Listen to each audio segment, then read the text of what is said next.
Welcome to another live stream watch-along reaction. Move that a little bit closer. Tonight we are watching and reacting to CF Cruz Azul versus Philadelphia Union. Leagues Cup 2026 league phase, the third match day of this tournament.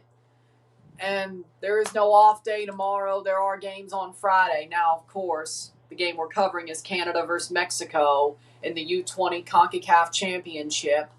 Club Sando, beating SV Broki 2-1 in the CONCACAF Caribbean Cup in the 90th minute. Of course, we had to keep an eye on that. 0-0 for New York City FC versus Santos Laguna. 15 minutes in. And we have a 7 and 9 o'clock for the Central American Cup as well. Keep an eye on it. Oh, damn. So, Rumble ain't working. Guess we just gotta delete it. Damn. Okay.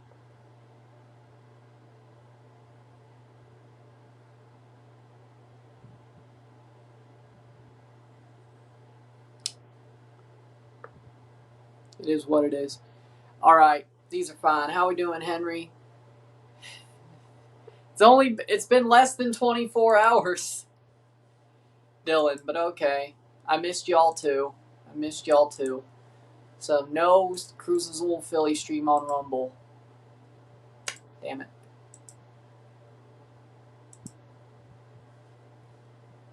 One's on me, I guess.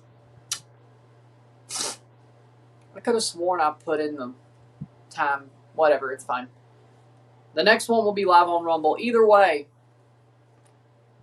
we got Cruz Azul versus Philadelphia. Cruz Azul contra Philadelphia Union in La Liga Cup Fase Grupos, Partido 1. Cruz Azul 3-0 Union. Probably. Starting 11s are as follows. In goal, Kevin Meir for Cruz Azul. The back five of Jeremy Marquez, Gonzalo Piovi, Willardita, Jesus Orozco, and Omar Campos.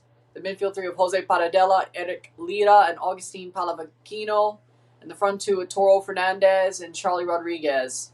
That's what SofaScore says. Maybe it's wrong, too. I don't know. Starting 11. Yeah, that Marquez one looks a little bit weird. But either way. Philadelphia in goal. Andrew Rick instead of Andre Blake. Definitely interesting. Back four. Kai Wagner, Nathan Harriel, Jafet Seri Larson, and Frankie Westfield. The midfield four of Kevin Sullivan, Danley Jean-Jacques, Jesus Bueno, and Quinn Sullivan.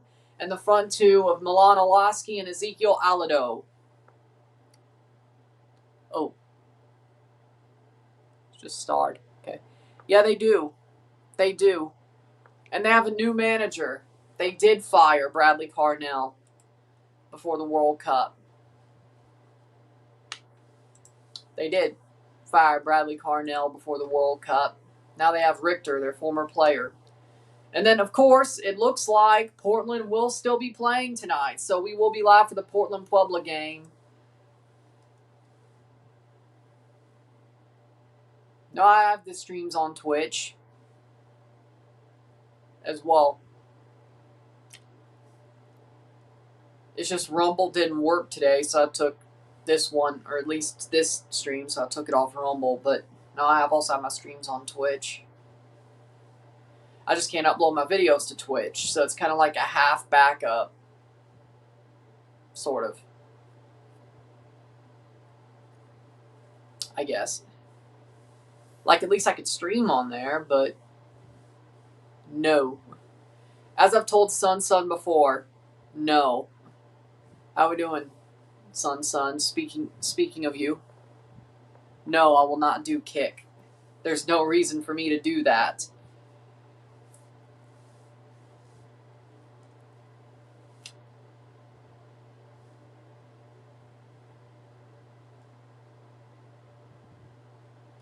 And I think that's just all I could do is stream on there and not upload my videos to there. So pretty much it is what it is.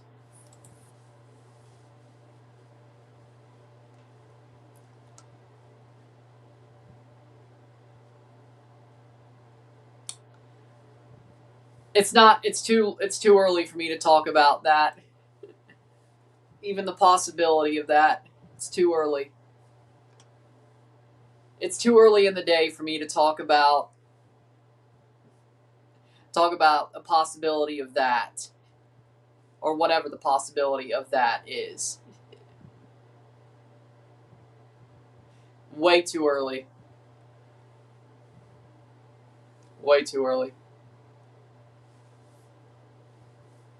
It's not even 7 o'clock yet. It's not CONCACAF after dark yet.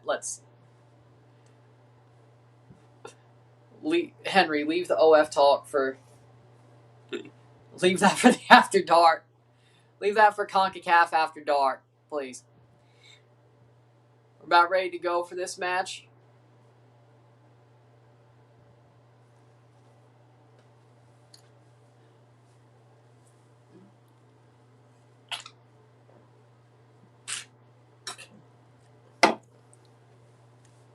It's about draw versus Cavalier. Yep.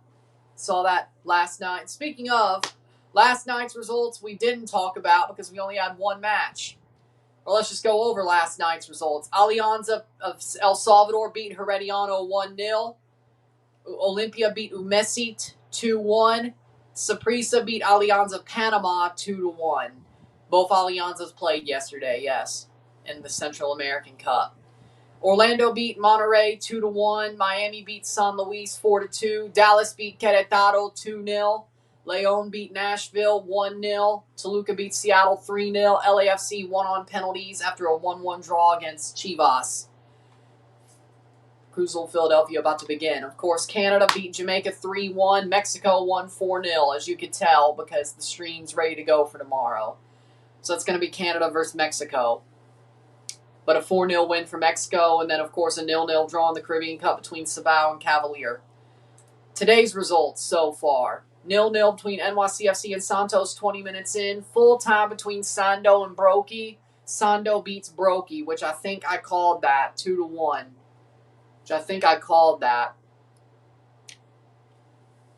Verdes Municipal Motagua Faz being played later today. Of course, we're covering Philadelphia Cruz Azul. Chicago Necaxa, 30 minutes kickoff later, 30 minutes later, so 7:30 Central. Austin versus Tijuana kicks off at 9 o'clock or 8 o'clock Central. 9 o'clock Central for America San Diego. And 9:30 Central for Portland versus Pueblo, which is one we'll be covering. So, didn't know Portmore's coach was Jamaica's U20 coach. Yep. He's a coach of both. And I don't think Portmore played this week, so it all worked out. He could go back to coaching Portmore in the Caribbean Cup. Hey, they gave him a freaking mulligan on scheduling, eh? Good job. They gave him a mulligan on scheduling. Oh, no, Portmore played Salcedo. Kevin Muir in goal for Cruz Azul. Omar Campos, Jesus Orozco, Willardita, Gonzalo Piovi, Jeremy Marquez, Carlos Rodriguez, Eric Lira, Palavicino, Jose Paradella, Gabriel Toro Fernandez. That's a 5-4-1. Oh no, Portmore did play Salcedo, so they had to have an interim coach coaching the game for Portmore, which we don't know who that was because it's still either way. No, they did play and lose to Salcedo. Maybe that's why they lost. Andrew Rick for Portland, Kai Wagner, Sari Larson, Harriel, Frankie Westfield, Quinn Sullivan, Jesus Bueno, Danley Jean-Jacques, Kevin Sullivan, Milan Olaski, and Ezekiel Alado for Philadelphia. No, they did play on Tuesday. My bad. They didn't show up, that's for sure. I guess that's the joke. I don't know. No, they did play. They lost on Tuesday. My bad. How we doing? New direction. Yep. Infantino is absolutely crashing out right now. He's cooked. I don't care what strength he promotes. I don't care what strength he tries to show. He's cooked. He's gone. He's done. He will not be the FIFA president. At the worst case, he may be FIFA president until March, but I think we could survive until then. They've they figuratively castrated him and his powers. So even if he is a lame duck, so to speak, even if he doesn't, even if he survives till March, he's still a lame duck. I don't think he will, to be honest. Very interesting. Yep, Spicer goal assist last night. Griezmann assist to Griezmann also. I think, besides, you know what's funny though? With how the U.S. government feels about Spain recently, and how a certain other government feels about Spain recently, you would think Morocco would get the World Cup final without being bribed. Or maybe now, because Trump doesn't back losers and he sees Infantino's a loser, maybe whatever the U.S. wants and a certain other country that's connected at the hip to the United States wants doesn't exactly matter if they want Spain to get the World Cup final in 2030 or not. Spain's probably getting the final. But even then, if a certain two governments want Morocco to get the final because they don't like Spain right now, why would the bribe work from Infantino?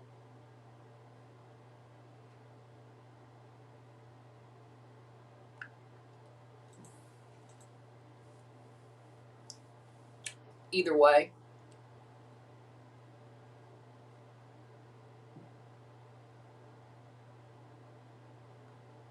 Yep, Spicer had a good game last night. Scored goal and assist last night, assisted Griezmann. Yep. You know what? It's pretty good. And it was against Monterrey. I'm honestly surprised. Monterrey are a bunch of chokers. That's all I know.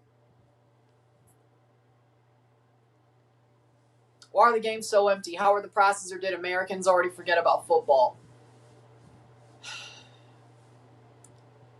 Well, I mean, they're probably expensive. I mean, the tickets are probably expensive for a game that's really just a glorified friendly. One. Second of all, while MLS being behind the Apple paywall doesn't exactly help matters.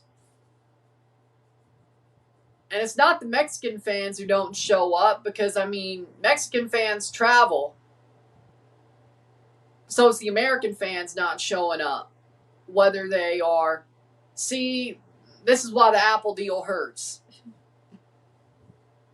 Because if people don't have Apple TV, and also the couple of highlights, or I should say lowlights, that came out at the end of the World Cup when MLS played their games, that probably didn't help either. So I'm going to say it's a mixture of a couple of things. The lowlights of the league, the Apple TV deal making it hard for people to get into the league if they still want to get into football, and the fact that the tickets are priced very high priced anyway, especially for glorified friendlies. So it's probably a multitude of things. It's football. I don't say that. I don't say the S word. Unless I have to, like Major League Soccer. I can't call it Major League Football. That would just sound stupid. I have to say Major League Soccer, even if it makes me want to puke. I have to say Canada Soccer because that's the name of the federation. Same with U.S. Soccer. It makes me want to puke, but, whatever. USL, I guess MLS and USL, you could do that as well. But, my point being is, only when I have to say it, I will say the word. But if I can say football instead, I will say football.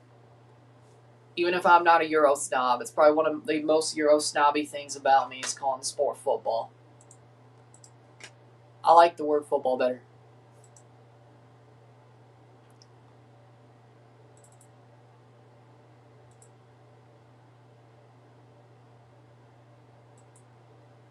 Here we go.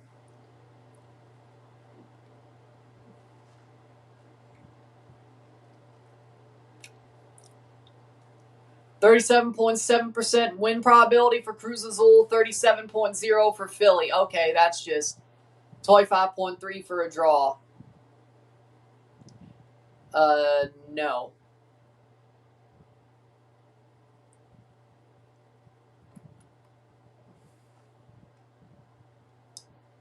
Juan Calderon, the center ref from Costa Rica. Jamaica's U20 keeper and the team under heat for having too many diaspora players. Oscar Macias, the VAR referee. Are you kidding me? They're talented players anyway. Why are the players taking heat for losing that game?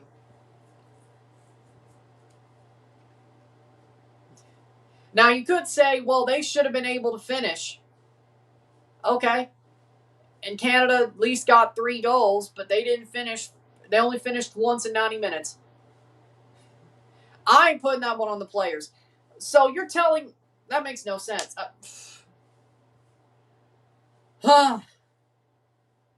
So you're fine with the national team having all those diaspora players, which are honestly the problem, but you actually have talented diaspora players at the U20 level, and you complain about them. Shit don't make no sense to me.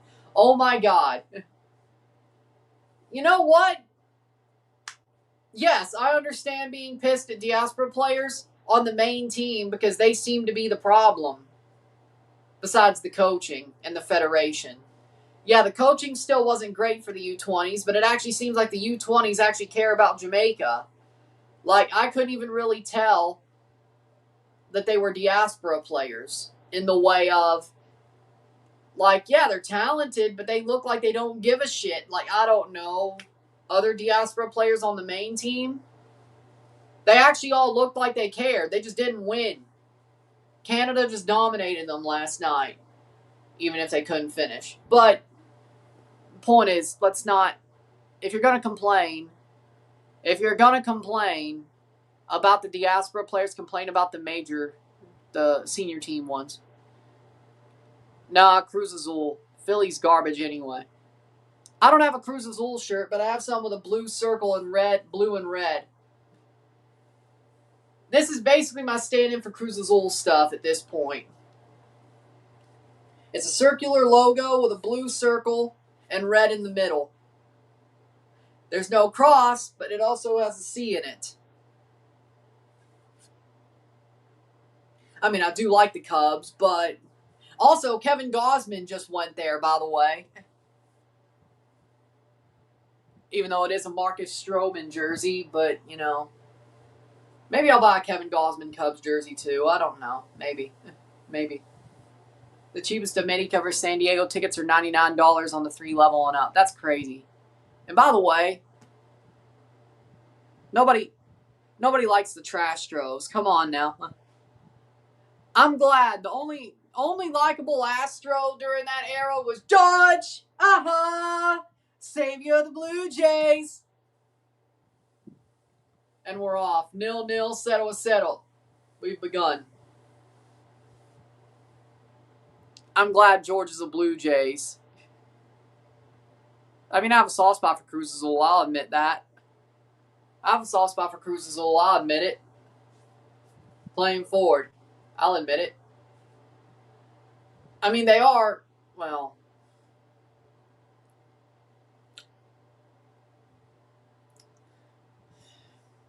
should have been 6 months ago, but 8 months ago or what, well, it would have been, holy shit, 10 months ago, but it should have been. If Dalton Varsho could hit a fly ball in Game 7 of the World Series, we would have won the World Series. But the last time was 92 and 93. But there are a couple of World Series that honestly the Blue Jays should have won in the past 10 years. That it just didn't go our way because the baseball gods hate us. 2015, that damn Amish bastard reached over the fence and grabbed a home run that wasn't a home run, and we lost the ALCS. In 2021, we didn't even make the playoffs because our bullpen was ass and we missed by a game. But if we made the World Series in 21, we would have won. If we made the playoffs in 21, it would have been a Braves-Blue Jays World Series, and we would have won the whole damn thing. Last year, if Dalton Varsho could have hit a fucking fly ball, we would have won the World Series. We should be 3-time World Series champions in the past 11 years. I blame the Amish kid, our freaking closer at the time. which I'm blanking on his name, or at least in the first half of 2021, and Dalton Varsho. Oh, and Jeff Hoffman. If any of those guys didn't do what they did, or did what they were supposed to do, we'd be 3-time world champions in the past 11 years. Blue Jays are what-if champions. You're right. I don't disagree. I agree. In the past 10, 11 years, they've been 3-time what-if champions. And it hurts me to my very core.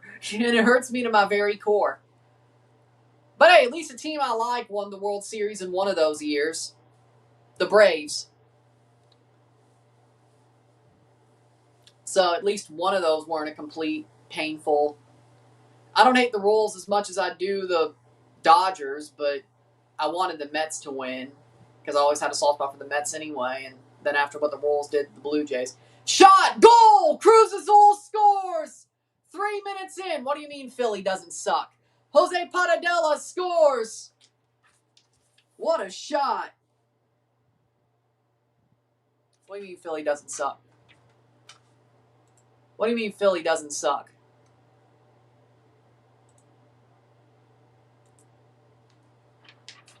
What a shot. That didn't take long. What a banger of a shot. 3 minutes in. 1-0 Cruz Azul. What a pass back. Amazing finish. I do not have a P.O. box. Maybe I'll get one started. I'll tell you when I do. But I do not have a P.O. box as of now. What a finish to Paradela. 1-0. Maybe I should open a P.O. box. Cruz Azul, there it is.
All right, we're back.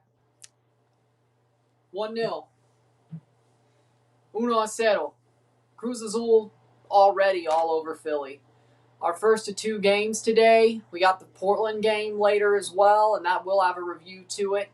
Tomorrow, all we got is the Canada-Mexico game at 9 p.m.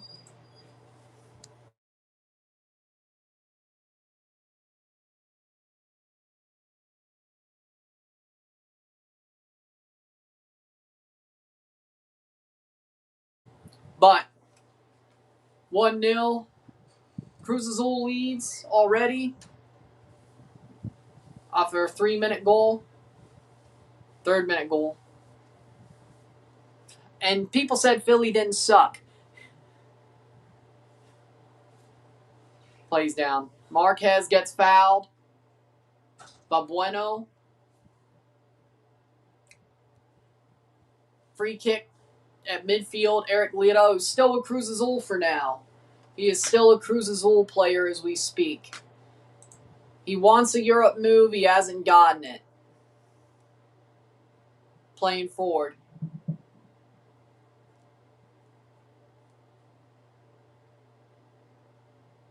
He hasn't gotten that move. Richter, the interim coach of the Philadelphia Union.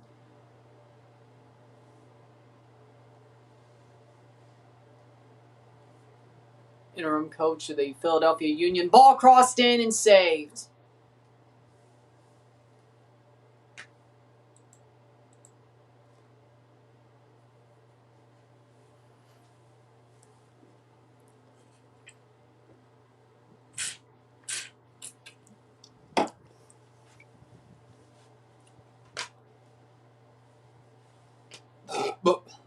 Cross in, header.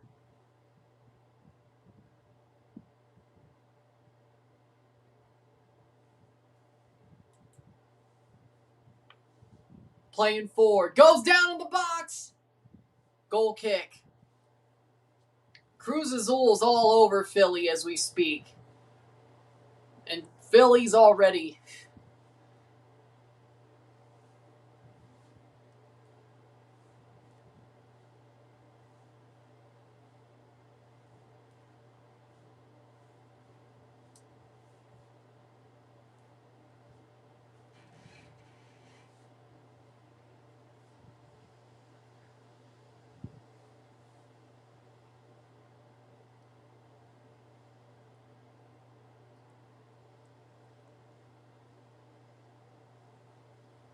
And Cruz Azul's up to a 60% win probability.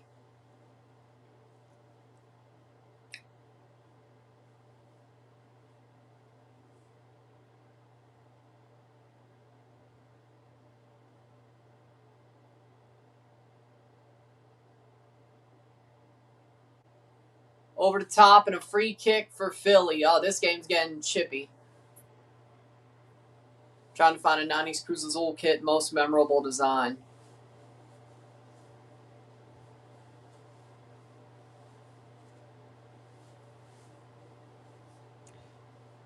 The sad thing is I don't exactly like the baggy 90s kits, but okay. The baggy 90s and 2000s. I mean, yeah, they have memorable designs from the 90s. Don't get me wrong. I'm not disagreeing, but I'm not a fan of the baggy jerseys from like the 90s and the early 2000s. I'm not. I don't like baggy jerseys. I don't. At least football-wise. I mean, you could be like, well, but you'd wear a hockey sweater for hockey. Well, all those come in is in baggy. All hockey sweaters come in is in baggy. And heavy. Even if it's a Fanatic sweater. But either way, still 0-0 for Santos and NYCFC. This October, New Zealand will be hosting a mini tournament similar to what Canada did with the Canadian Shield. The participants will be Panama, Ecuador, and Japan. Oh, New Zealand versus Japan. Oh. Another 5 a.m. game. Maybe. Well, what about the Panama game? Well, okay. Maybe the Panama game, too. And Paradella was right at the free kick. Getting a yellow card. This game's going to go off the rails.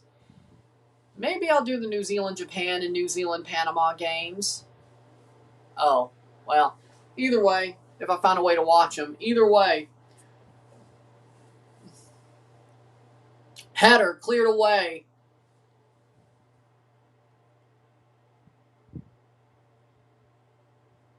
Not the design, not the baggy. You can find one a modern style shirt, but the old 90s design with a big Azul emblem. Oh. So you're saying they're basically have done re-releases and have the design, but not the bagginess.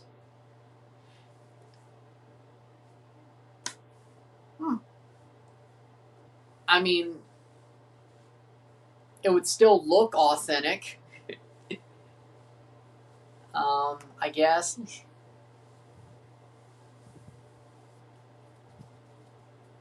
Yeah, there have been teams to do those classic collections where they put out an older jersey, but in more of the current cut. I know Chelsea's done a lot of that recently. Putting out like the Commodore era jersey and the cool. What, they have a Coors logo on their jersey once? Either way, they've done some of their older jerseys. Long sleeve or short sleeve? Short sleeve. I hate long sleeve jerseys. Like, short sleeve all the way. Short sleeve all the way. You'll never catch me wearing a long sleeve jersey. Well, again, in football. Again, hockey is another. It's like, hockey sweaters have long sleeves. Yeah, because that's all there is. Like in hockey, I have to wear things that I don't like because that's all it comes in. Well, I don't have a hockey sweater yet, but I have that Leafs t-shirt and that Blues t-shirt. But if I had a hockey sweater, they come in what I don't like. But I have to deal with it because I love hockey. Ball crossed in. Chance goal! Cruz Azul 2-0. 2-0 for Cruz Azul within 12 minutes. Again, 2-0. 2-0. And it's Omar Campos with a goal. Perfect cross and a perfect shot. Omar Campos scores his second goal for Cruz Azul. Yep, Philly dead. It may even be worse than 3. Whoever said 3-0, it might even be worse. If people thought Philly had a 30% chance to win, Toro Fernandez with a cross, Omar Campos with a goal.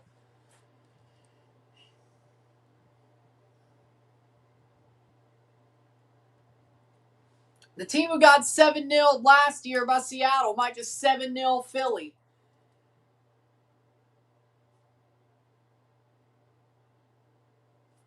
Wouldn't that be ironic? 2-0, 2-0. Philadelphia getting burnt. See, that's what happens when you hire the coach that wins you a trophy instead of going big game hunting. That's what happens. See, Cruz Azul learned their lesson and they look really good now because guess what? Joel Weeke is a good coach. He's a very good coach. Who knew? Just like Vicente Sanchez was. At least this time. And this one was probably more likely, to be honest. Oh, Toro Fernandez was offside. Toro Fernandez was offside. He was offside.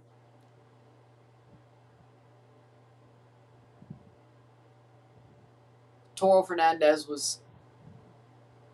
It's offside. It's back to 1-0. Back to 1-0. Offside. Toro Fernandez before on receiving the first pass. So it's back to 1. Back to 1. Down to 1. So, Cruz Azul gets away, or Philly gets away with 1 there. Philly gets away with 1 there.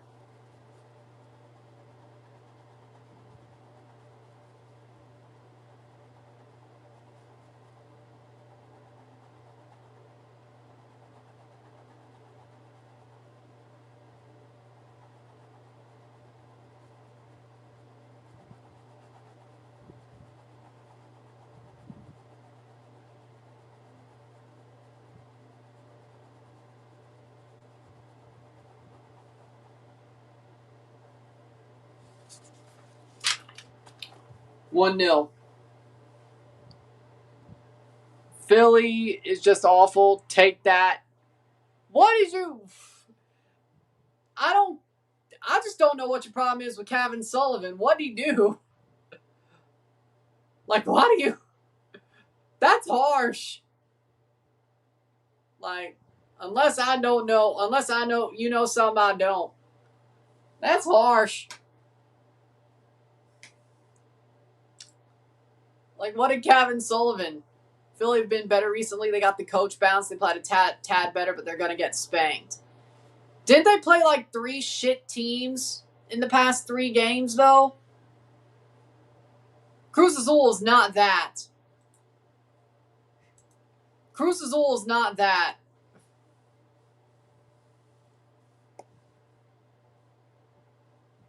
Oh, it was 8 and 10. Like, didn't Philly just be playing shit teams in their past 3 matches? Kevin signed with Man City. He probably hates Man City.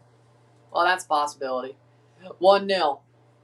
Their last MLS matches, Red Bull, Seattle, and Atlanta. Red Bull, sometimes maybe good, sometimes maybe shit. Seattle, they're broken. Atlanta, shit. So, yeah, there's your answer right there. Let me know when you open one. Cavan needs to chill. Man's a good player, but damn, you're an MLS. Who's going to be better, Cavan or Mora? Gilberto Mora. Gilberto Mora. Like, I don't hate on Cavan. I think he has a high ceiling. But Gilberto Mora legitimately is a generational talent. Cavan is a good player, or he's a good player with a high ceiling, but he's not a generational talent. But he can still be good, very good. And he can still succeed at Man City. But Gilberto Mora legitimately is a generational talent. Gilberto Mora is what we thought. Like when people saw Neymar at Santos, they said, nah, that kid's a generational talent. And whether you want to say he wasn't or not, I think he lived up to that billing. At his peak, he lived up to the billing of being a generational talent. Mbappe at Monaco, people called him a generational talent. He certainly lived up to that billing. Lamine Yamal is on track to living up to the billing of being a generational talent from Barcelona already. Esteval, I think he's going to live up to that billing of a generational talent. Gilberto Mora is one of those players where you're sure, it's obvious that he's a generational talent. And I think he's going to live up to it. I believe he's going to live up to it. I'd be surprised if he doesn't. Kevin Sullivan's ceiling is a very good player. A Premier League regular that reaches into star category at his best. But he ain't a generational talent. Gilberto Mora is a generational talent, and it's obvious right now. He is in that Neymar, Lamine, Mbappe, Messi, Cristiano type stratosphere, as in, you know he's going to be great. You know he's going to be a star. You know he's going to do some amazing things. He's probably more in the Cristiano tier on the fact that Mexico ain't a good national team and he's going to have to carry them and he ain't going to carry them far. If they play like they did in 2026, he might actually carry them further than you think, but he ain't carrying them to a World Cup trophy. Maybe a Copa America trophy, but not a World Cup trophy. But, you know. But that's something to think of. Off gets Dortmund. Shot, save. When I open a P.O. box, I'll let you know. And everybody know. I probably should. So that's a P.O. box and treat stream, yeah? I probably, if you're going to do treat stream, I probably should have a P.O. box for that as well. Probably. Either way, 20th minute.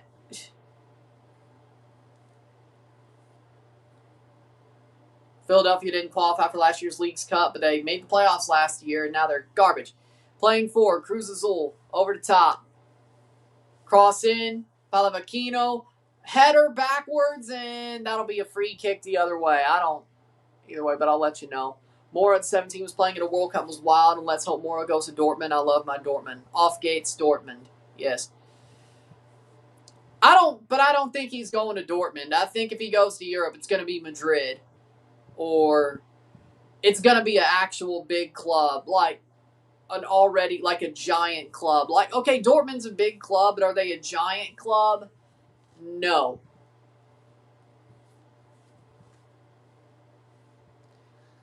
They're a selling club. They're a building club. Like, Dortmund might be the best choice for him. The problem is I think the big clubs are already going to be in for him. Like, they ain't going to wait. They ain't going to let him go to Dortmund just to wait 2 years and buy him then. They're going to buy him now. Like, Madrid will buy him now. And those big clubs are going to pay enough to where Tijuana's always been a selling club anyway. I don't think they've had the qualms of selling their biggest players. Them and Pachuca are the two clubs that I don't think have had those qualms compared to other Mexican clubs. But, you know, Cavan's an arrogant little punk. That's what he is, but he's going to be better than Pulisic. Pulisic's just a big old softy. I agree with that. I think Cavan's going to be better than Pulisic.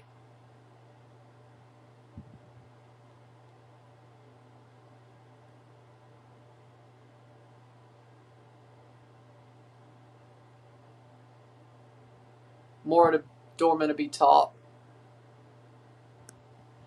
Dortmund's a giant, but they're not Real Madrid. They're not Chelsea. They're not Arsenal. They're not Man City. historically, United's still a bigger giant.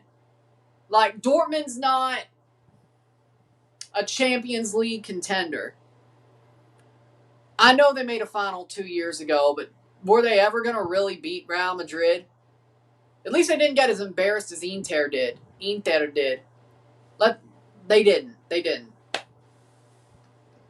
I mean, they kept it close, but they never really were going to win. And then they ran Terzic out. Either way, like, they have a big brand, but they have a building brand. Their brand is big, and they're still one of the best clubs in the Bundesliga, even though they're a building and selling club. They build players' careers and then sell them off. And maybe they hit some really high highs in the continent at the time, like they did when they made the final. And they could still win the league if everything goes right in Germany. But I can't say that they're a Real Madrid. I can't say they're a Bayern. I can't say they're a Chelsea. They have a big brand. Their brand is giant. And they are a big club. I'm not saying they aren't, but they're not in the same tier as Chelsea or Real Madrid or Man City or Arsenal or even United. Playing forward is Philly. Ball crossed in and cleared. So, they develop young talent. I think with Pulisic is he needs a Batman because he wants to be Robin so badly. Well, I mean, Chelsea is a club. Chelsea are the world champions. Chelsea are the reigning world champions. And with the way that the Club World Cup might not even happen in 3 years, it's not even confirmed, they might be forever world champions. Chelsea are the world champions. They are world champions. I can say that Chelsea is a big club. They are the world champions. They're Xabi Alonso's tricky, wonderful, marvelous, amazing, grand, wonderful Blues. And they are the world champions. They are the world champions. The world is blue. The world is blue. And forever. And they might forever be the world champion. Considering that is the Club World Cup was an Infantino thing, and he might be shit canned, and the Club World Cup isn't even confirmed to happen in 2029. And the Saudis saved the tournament. It may not even happen.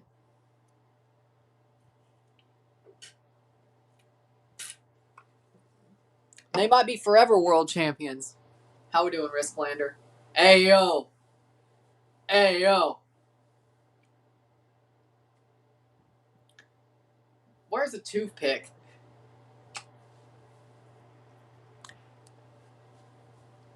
I don't support them because of FIFA. And they ain't paying me. I drink Coca-Cola because my Nana got me addicted to Coca-Cola at 3 years old. She drank, at her highest, she drank 5-6 Coca-Colas a day. She still drank 3 or 4 until she died. In her mid-80s. I only drink 3 a day, maybe 4.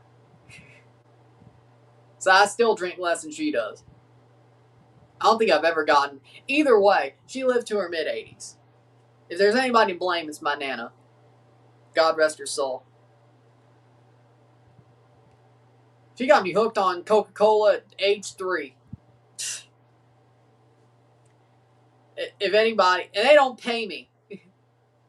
They don't pay me, and FIFA don't pay me. It's a damn shame. But either way, it's a damn shame. Either way, I mean, I like Mountain Dew as well. Now, I prefer Code Red. I mean, I don't just drink Coca-Cola. I do like Mountain Dew, as you can tell. I mean, I've had Code Red on stream before. But I prefer Code Red. I mean, original Mountain Dew's okay. I'm not saying it isn't. But I prefer Code Red. I prefer Pitch Black. I prefer Baja Blast. The original is... I don't even know if the original Mountain Dew is in my top 5 favorites. Flavors. Anybody remember Dew Shine? The one that like was lemon lime and it was clear and it had the moonshine motif to it. You know? Remember that? That was out like in 2012, 2013. Remember that? It was in like the glass bottles. It had like the old Mountain Dew logo and the moonshine motif, and it like was lemon lime and it was clear. I loved that too. That was an awesome flavor. And it was completely a soda, by the way. But I loved that flavor. That was an awesome flavor. Dew Shine, that was an awesome flavor. I'm so sad they got rid of it. I don't think it was in regular bottles, like plastic bottles or cans. I think it was just in the glass bottles, which probably hurt it, to be honest. It was like a 4-6 pack of like, you pick it up from the handle. Man, that was good. I missed those ones. Oh, Major Melon. I loved Major Melon as well. That was a good one as well. You only tried Major Melon because John Cena was in the commercial. Yeah, I did. But it was a very good flavor. It was a very good flavor. It was a good flavor. Honestly, at least they still have Pepsi with real sugar, which used to be Pepsi Throwback, which I will say, back when it was Pepsi Throwback, that was actually a better Pepsi than original Pepsi, or the Pepsi we currently have. I loved Pepsi Throwback. It's not the same as Pepsi Real Sugar. It's not the same. Speaking of like the early 2010s, Pepsi Throwback and Mountain Dew Throwback, those were both awesome. I loved those. With the real sugar and the old logos, I loved those. Much better than the current. Mountain Dew Throwback. And the bad thing is with Mountain Dew is they don't make Mountain Dew with real sugar like they do Pepsi. So Pepsi Throwback is still technically alive. Because that was the gimmick, is they put it in the old can, but they made it with real sugar. Same thing with Mountain Dew Throwback. They completely got rid of Throwback by 2014? Mountain Dew wise, and they still sell Pepsi with real sugar, but it just doesn't hit the same as it did when it was Throwback. It doesn't hit the same. It doesn't. It doesn't. 30th minute. And when it comes to Pepsi, I mean, of course, they sell it at a lot of restaurants, but like Pepsi in cans has a weird aftertaste. I can't drink Pepsi out of a can. Like, it's just a weird aftertaste. Like, it's more tinny than a Coke. Like, I don't have a problem drinking Pepsi out of a plastic bottle or a glass bottle, especially if it's like wild cherry. But Pepsi out of a can, like, I tasted an tinny aftertaste, especially on the regular current Pepsi, back when I got one in grade 6, because we could,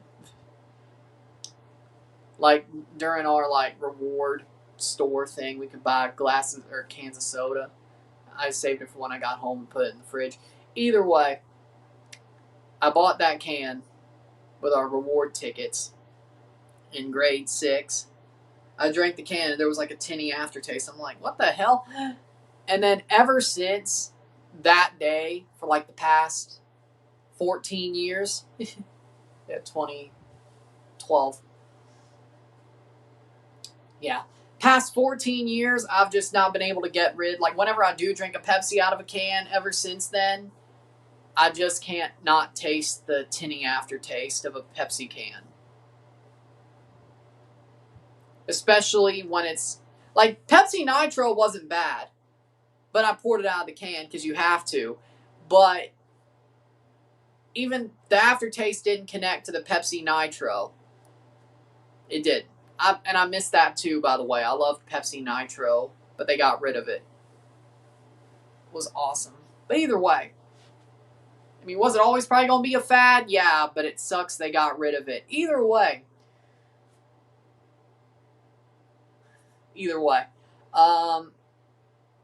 If I drink a Pepsi, it better be at a restaurant or in a plastic bottle or a glass bottle.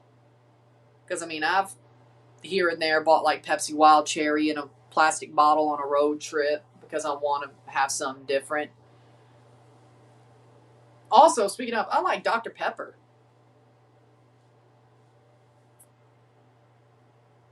Well, I know all my sodas. I don't just know Pepsi. I know all my sodas. Water break.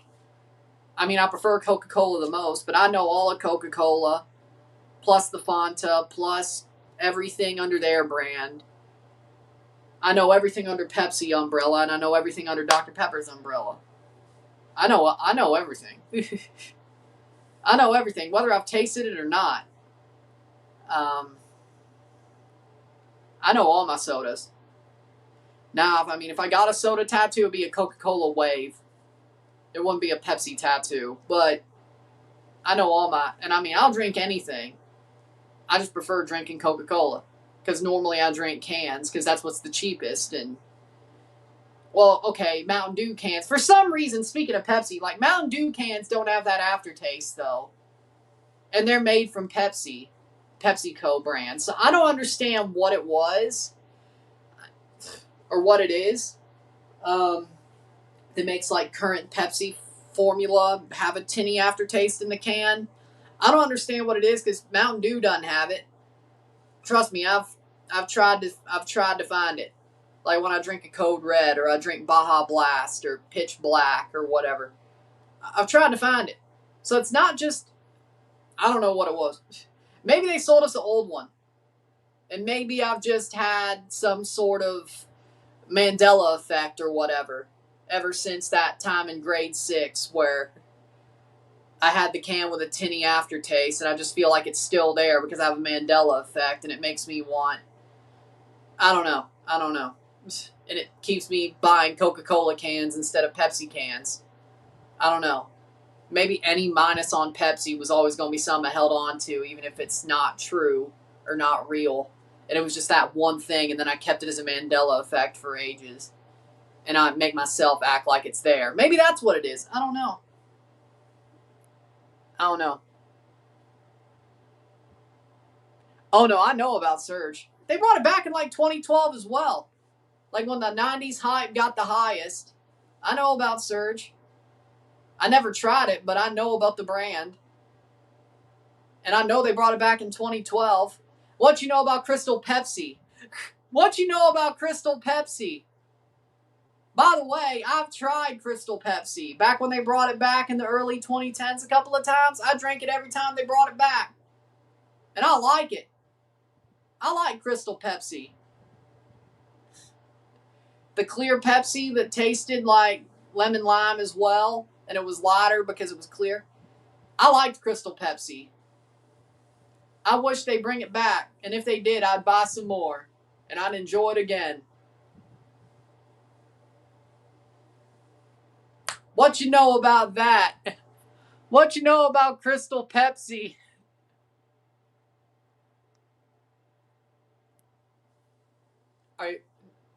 If we lose, we lose. Anything can happen. We're the underdog. Canada's the underdog, yes. But anything can happen. It's a one-off game, and it may just be also for an Olympic ticket. That may hype up our guys even more. And Hugo Camberos might be injured. I haven't heard much. He might still play, but he's not playing at 100% if he does play, and if he doesn't play, he's out. Injured, so. And also, the Chivas guy, Santiago Sandoval, injured as well. Won't play for the rest of this tournament. And he'll play for Chivas, but he had a broken finger, so one of their other better players is out. So somebody who's not playing at 100 and somebody who's out, and maybe both of them are out. That really helps Canada. But either way, anything can happen. A shot over the bar. Anything can happen. And if we're the underdog, why should I be worried? Why should I be worried? I just got to believe anything can happen, and let's see what happens. Why should I be worried? Like, we're obviously the underdog. It's not like games against the senior Mexico team we've recently had where I feel like we're the favorite or it's 50-50. We're definitely the underdog. There may be things that go our way, but possibly. But why would I be worried? We're the underdog. Why would I be worried? Just don't lose in a stupid way, and I won't be mad about it if we do lose. The game's also Azteca. Oh, that's interesting. That's cool. Yes. Same as whoever, if USA makes the final in the first match, the team who wins the Mexico-Canada game's going to the Olympics. If the USA loses to Costa Rica, then whoever goes to the final out of Mexico and Canada have to win the final to go to the Olympics. But as of now, if what happens is supposed to happen in the first match, aka the US winning, that Canada-Mexico match is a game for an Olympic ticket. And all the finals is going to be a game for the trophy. Because one of the team who wins, no matter what, the team who wins against Mexico and Canada, they're both North American. And I found out the way that Pan American games are actually qualified for is the champion of the U20 tournament, the best North American team that isn't the champion, if that is so, the USA, the best Central team, and the best Caribbean team. So, worst case scenario, with Mexico and Canada being a semifinal, if the US wins, whoever wins that semifinal will at least be the best North American team, if not the champion of the tournament. So they would have already qualified for the Pan American Games. So basically what I'm saying is tomorrow's game if the US wins the early game, the Mexico-Canada game is actually the ticket for the Pan Am Games and the Olympics. And then all the Finals 4 is the trophy, which will still cover it, but it might be the least meaning of them all, to be honest.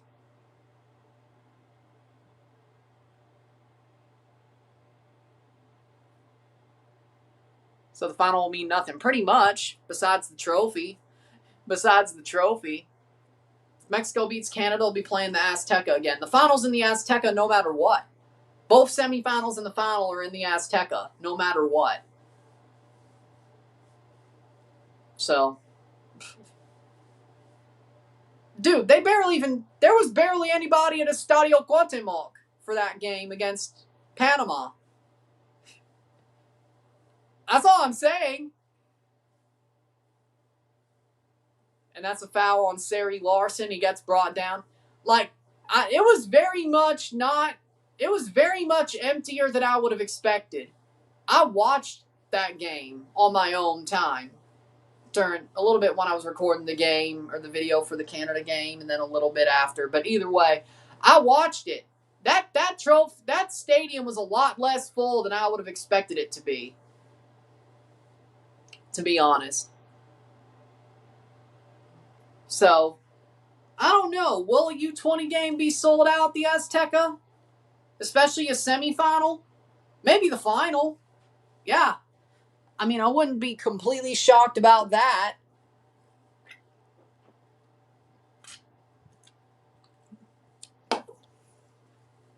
I mean, it still sucks playing at that altitude, but even Puebla has got some altitude to it. So, I mean, Canada should be used to the altitude at this point, comparatively so. But either way, 1-0, 41st minute.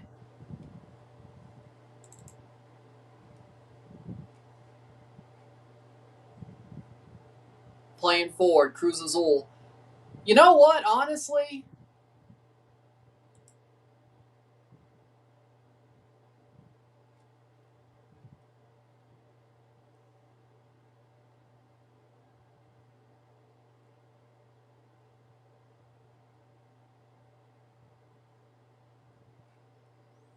Player down hurt.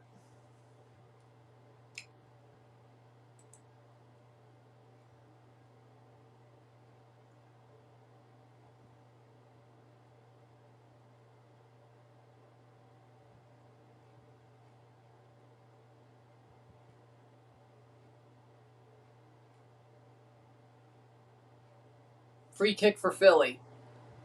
One Soccer's a paid subscription, yes. But the game's on Fox. Mexico hasn't conceded a goal at the U20 tournament. That is true. But they've also, I'd say Canada's probably the best opponent they've played so far.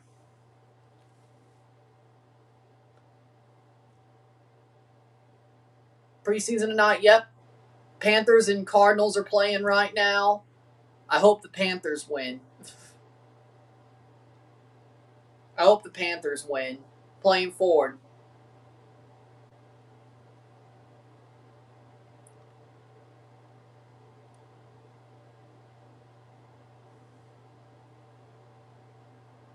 Saved.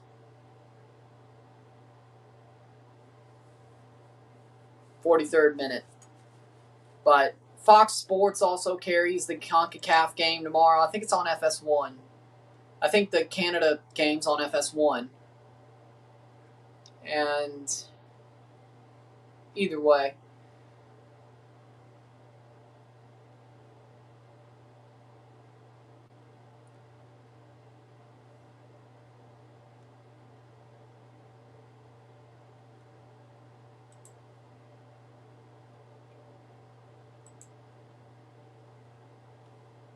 Either way.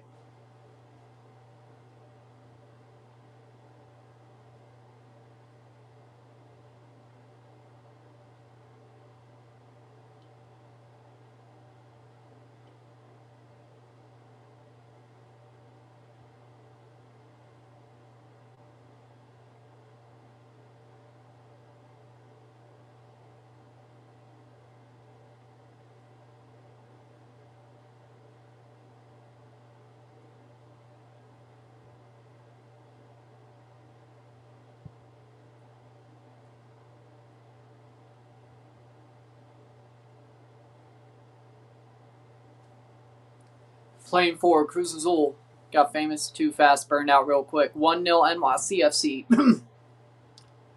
I'm surprised. Carson Beck's actually looking good at the NFL level. I can't believe it. Oh, Lord. He might actually be good. Damn it. He might actually be good. Damn it.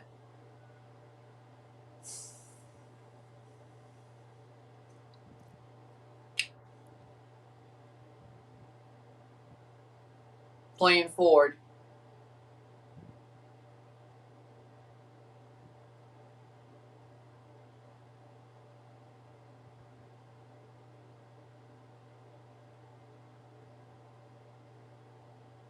Cleared away.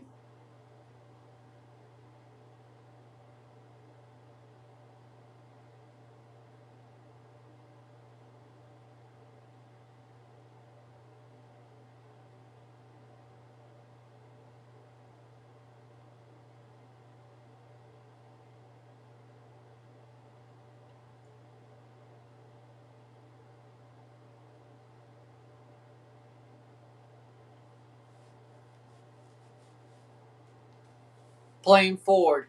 4 minutes of stoppage time. Cruz Azul leads. Carson Beck just threw a touchdown. Damn it. Damn it. Have you ever tried? No, I have not. 46th minute cleared away by Mir. Cruz Azul going for 1-0.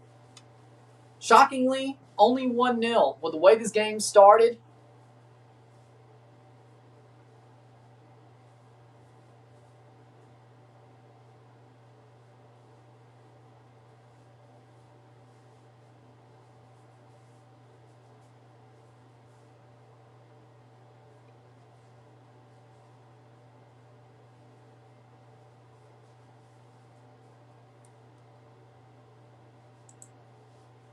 '47th, 46th minute.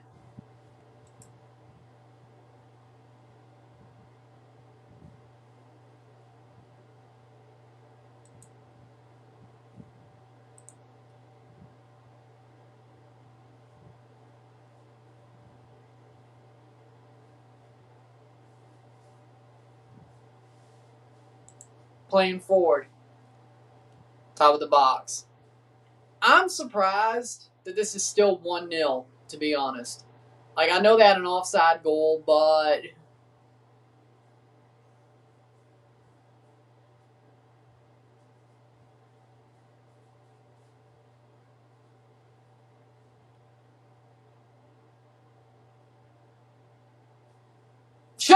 wide. Behind the net. Ooh. Behind the net.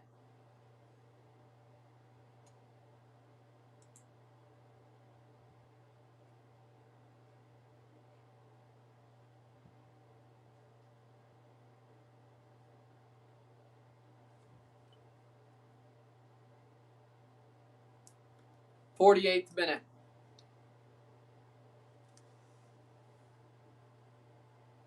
I mean,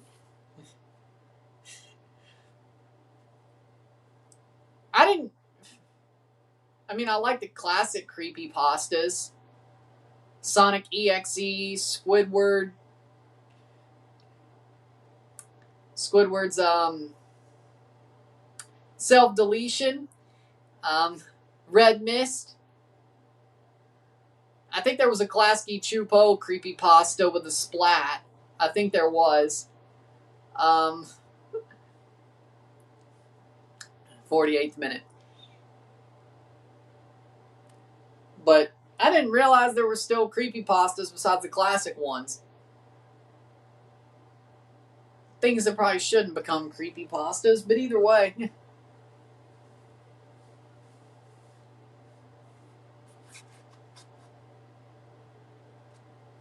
All I know is the classics. I could have sworn there was a Klasky Chupo creepypasta, though. I could have sworn. 49th minute. Also, I'm sure somebody made a THX creepypasta while they're at it, to be honest. And a Vid TV logo creepypasta with, like, the mask. Like the porcelain mask. That Russian TV company. Either way. I know there's a couple of scary logo creepypastas as well. I know there is. Maybe they did the Via Doom as well. Viacom Via Doom. Either way. 1-0 at the half. We'll take a short break. I'm surprised it's only 1-0. Cruz Azul's been good. They just haven't scored a second goal that actually counted yet. I'm sure at some point they will. Sit tight, be back.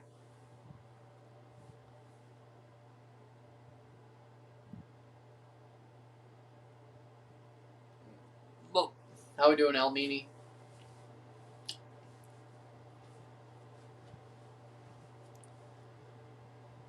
We'll take a short break at the half. Talk about the stats, get this one going. Sit tight. 1-0 for Cruz Azul. Let's see what happens in the second half. Sit tight, be back.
We are back for the stats. The half. Canada, Mexico, U20 should be good. I hope so, but that'll be tomorrow. Stats the half. 50% possession or 60% possession of 40% possession. 3 shots of 3. 1 corners to 2. 3 fouls to 3. 254 pass to 168.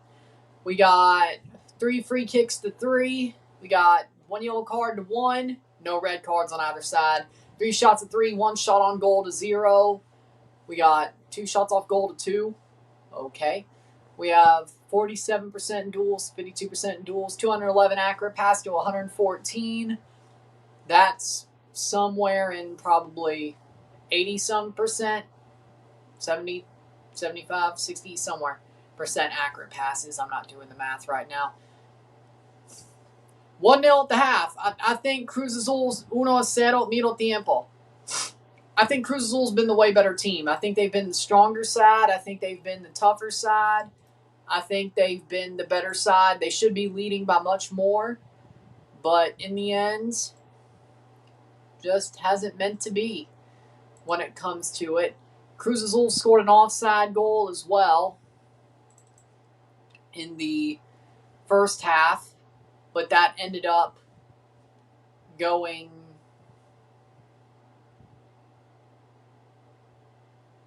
back. And they've only got 1 goal.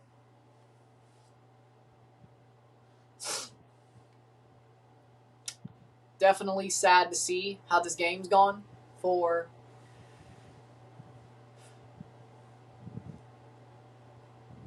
Cruz Azul. Cruz Azul looks like the much better team, and they should win this game by far. Campos and Marquez should get called up to the national team. I agree. I agree with that. But, oh, well, it is what it is. I mean, technically it is past the first half, but did not edit the score bug. No, I did not, but I do now. Either way, yeah, Campos and Marquez deserve a call up to the national team. I agree.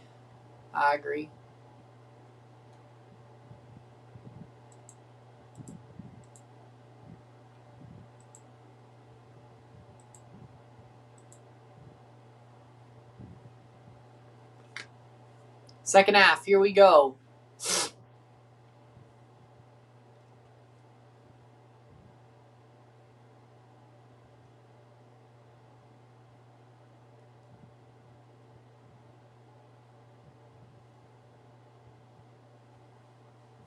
Will Cruz Azul make this game a further out? Okay. Philly needs changes for the start of the second half. I'd be surprised otherwise. I mean, the fact this game is close, there's some called if they tie it, they get a penalty shootout. So, if they get the penalty shootout, that's pretty good for them. So, I mean, they should probably make the changes. Oh, Haynes King got a touchdown drive for the Panthers. Tie game in the second quarter.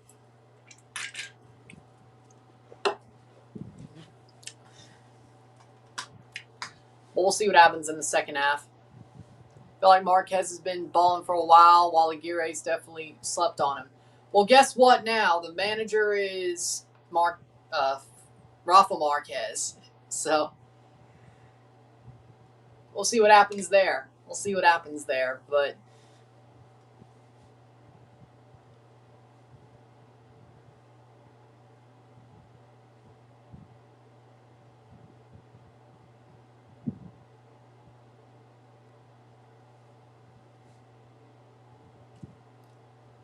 second half, here we go. So we'll see what happens in the second half. But either way,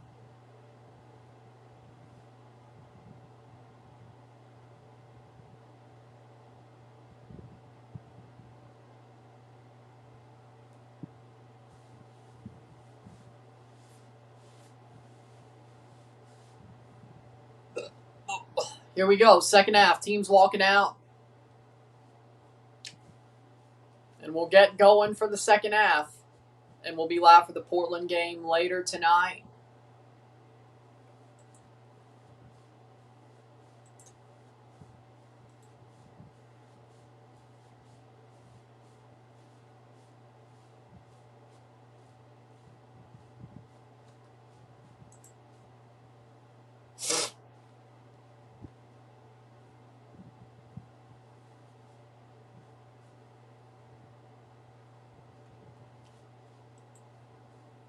Here we go.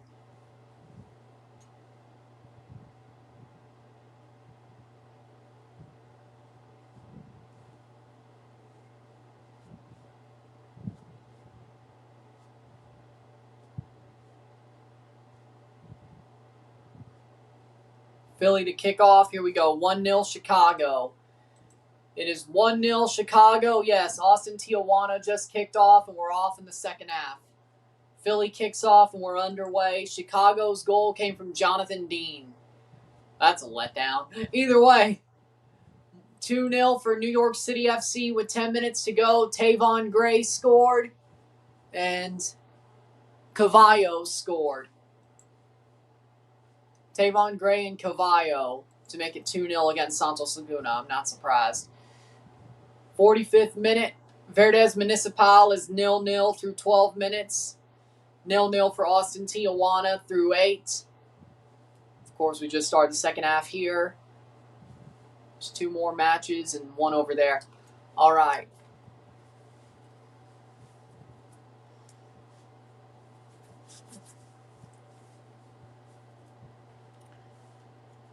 So both the same group. Yep, Group D matches in the Central American Cup.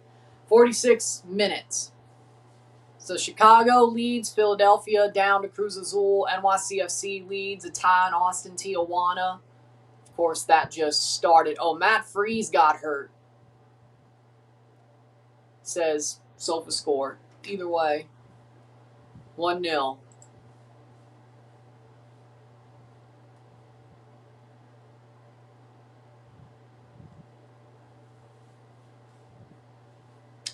Either way, playing forward.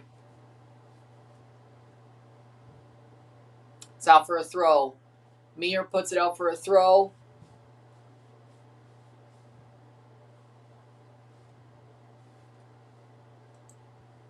Doesn't look like a sub's been made. Either way.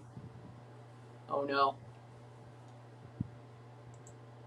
Just keeps getting worse for Matt Freese, doesn't it? 47th minute.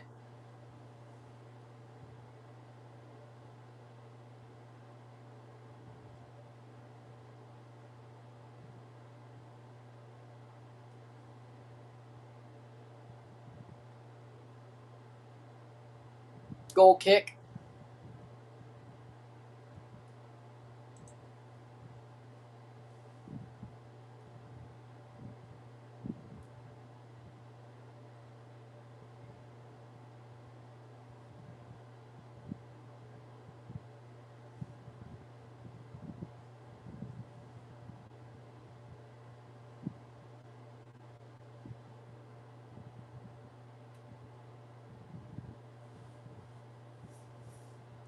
Playing forward.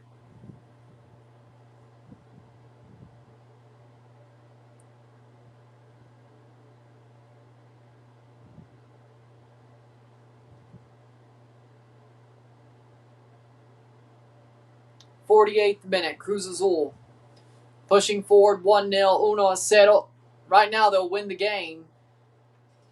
But Philly has actually fought hard. A lot of people seem to be underestimating CONCACAF. Do you think Egypt could win a Gold Cup? I mean, I wouldn't say no. If Egypt played at a Gold Cup, do I think they have a chance to win? Do I think they'd be in the top half of favorites? Yeah. I mean, they almost beat Argentina. If Mo Salah's playing at his best, I wouldn't count it out. I'm not saying the U.S., Mexico, and Canada are going to be leaped by Egypt, no. But I think Egypt has a equal shot against the teams who really have a shot of winning the trophy. If Mo Salah was playing at his best and Egypt was in the tournament. I'm not going to say they're a favorite like they're a hands-down obvious favorite. Like #1 hands-down obvious favorite. Like they're going to walk everything. No, but they have a chance. You can't be that close. I know they blew a 2-0 lead in the last 13 minutes, but if you get a lead,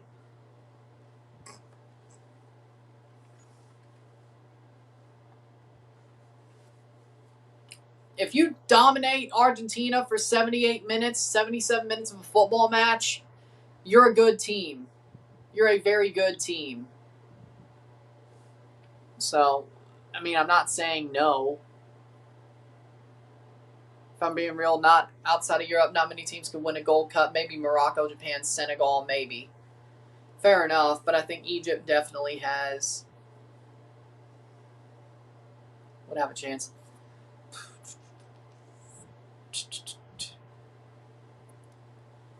Best Leagues Cup finish was the round of 16 for Cruz Azul in 2024. Of course, they didn't make the third place Leagues Cup finish for Philadelphia in 2023. Oh, yeah. 2024, they did not finish third.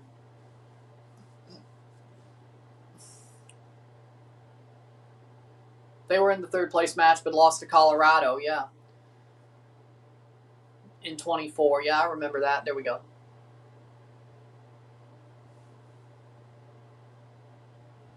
Shot! Wide.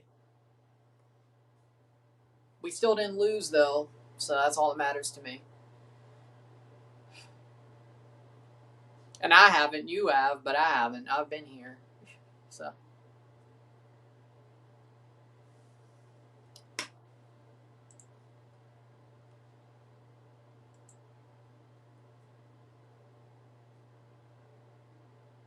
And Mexico Federation just showed full support for Infantino.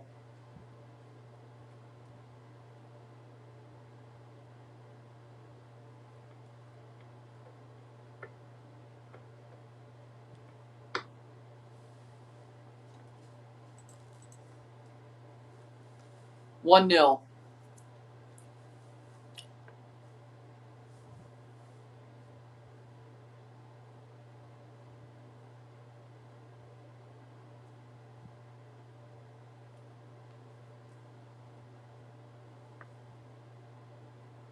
$52 minutes.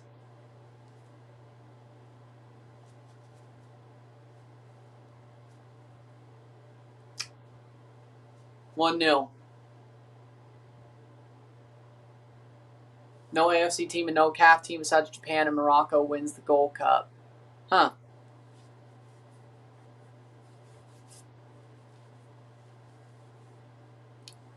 Yeah.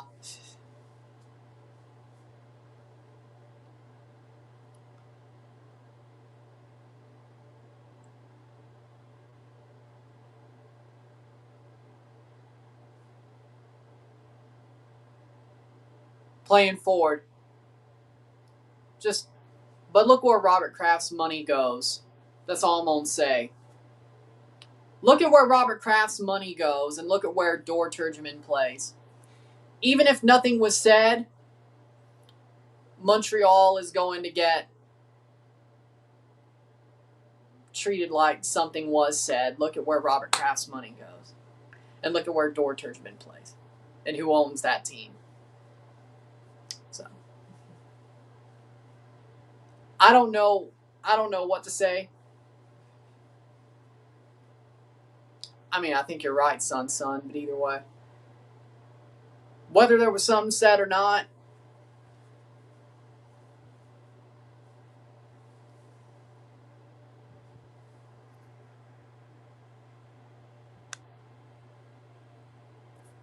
either way.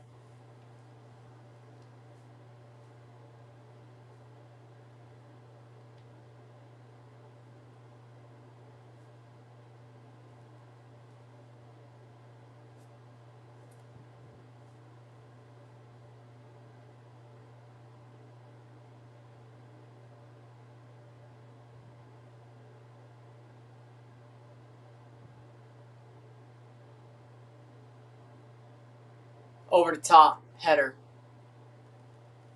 Santos suck. They've sucked for years. Yeah, I'm an unk. Yeah. Yeah, I'm an unk. NYCFC 2-0 Santos. 89th minute. I don't see why that's a bad thing. I don't care about the new pop culture. I do not care. Do not care. Give me football. Give me music. Give me the pop culture I grew up loving, and that's all I need. And Argentina real supports Gianni Infantino. So Mexico and Argentina.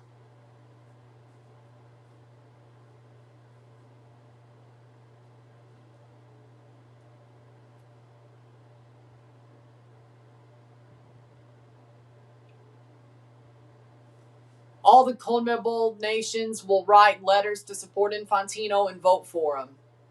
Who wins San Diego or America? America. Playing forward is Cruz Azul. Ball crossed in. Into the box. Cruz Azul's shot blocked away. Surprise, surprise. So all the CONMEBOL federations will write letters of support for Infantino and vote for him.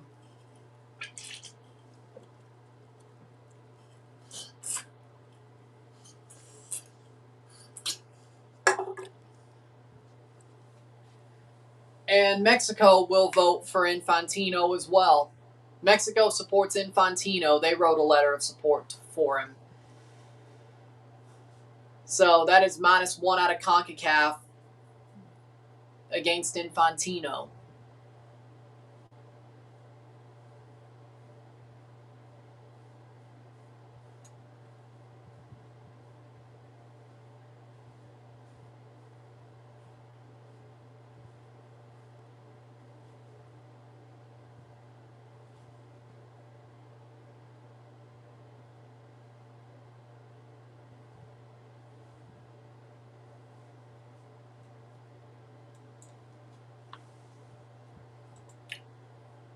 They get 70% of tickets to the World Cup. Of course they would.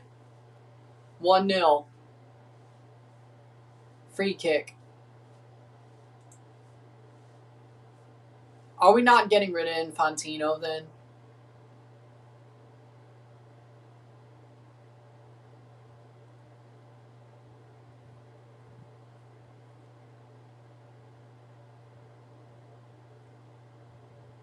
That'll be cleared away for Philly in the 58th minute.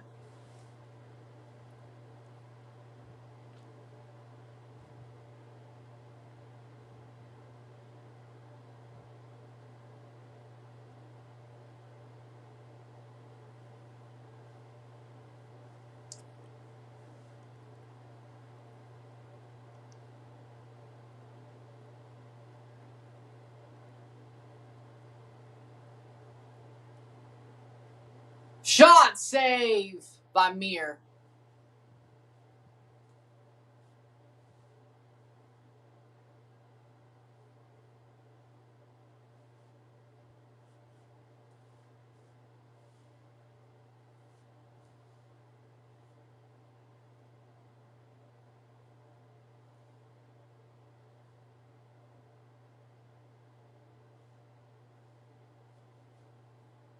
That's out. That'll be a goal kick. Happy for you, man.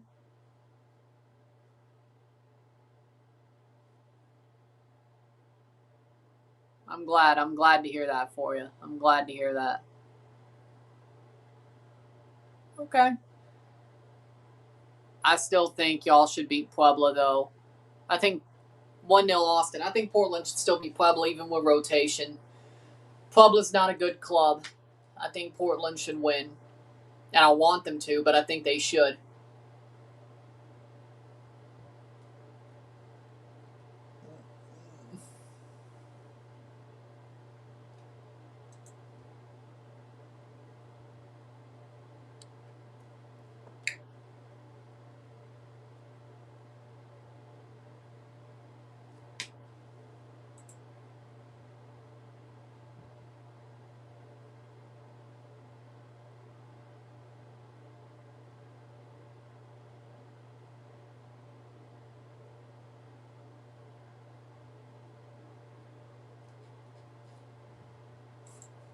59th minute.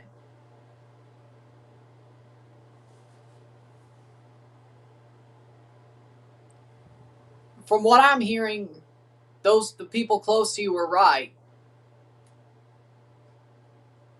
Now, if she breaks your heart down the line, that is what, then I guess you shouldn't believe in love anymore. But from what I'm hearing, the people close to you were right. Don't fumble the bag yourself. Don't fumble the bag yourself.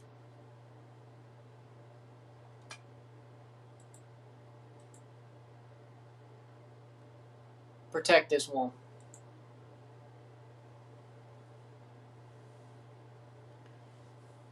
That's all I'm gonna say. I think they're right. How they not score there? Because Philly's a garbage team. 60th minute. That's how not. Way this is going, this might go to penalties though. 60th minute.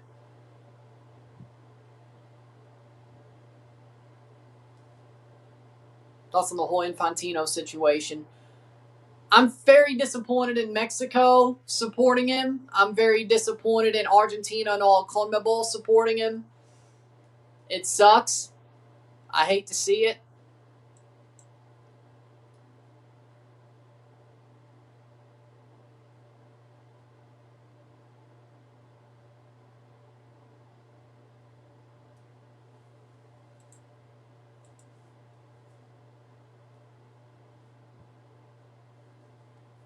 One 0 Austin. I hate it for Mexico supporting Infantino pisses me off.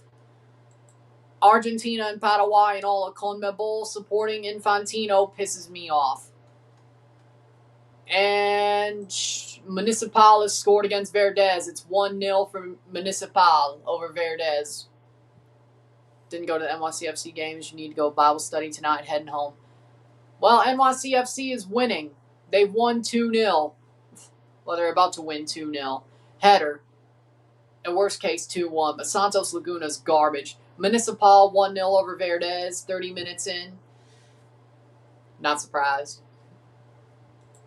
There's the bad news, Daniel. The good news is NYCFC is winning 2-0. The bad news is Verdez is losing 1-0, and it's probably about to get worse. 62nd minute. 1-0. 1-0.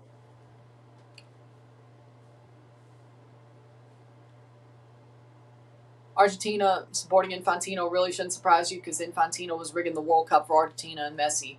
Fair enough, but anybody supporting Infantino is scum and should be treated as such. As well as Mexico. As well as Mexico and Paraguay. Anybody who wants to keep Infantino in power and wants to vote for him deserves to be treated like scum. The crooked rat scum that they are.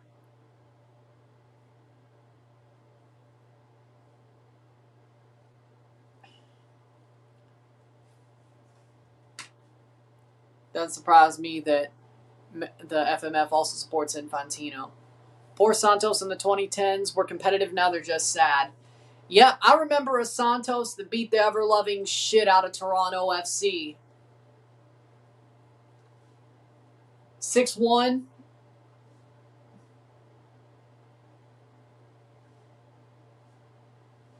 The CONCACAF Champions League. The CONCACAF Champions League in 2012, the semifinal where that's the Santos. It sucks that Santos went from that. They did lose to Monterrey every year, that Champs Cup final run. Like, weren't there like 2 or 3 Monterrey Santos finals in Champions League in a row? And Monterrey won them all. The only team that was better than Santos at the time was Monterrey.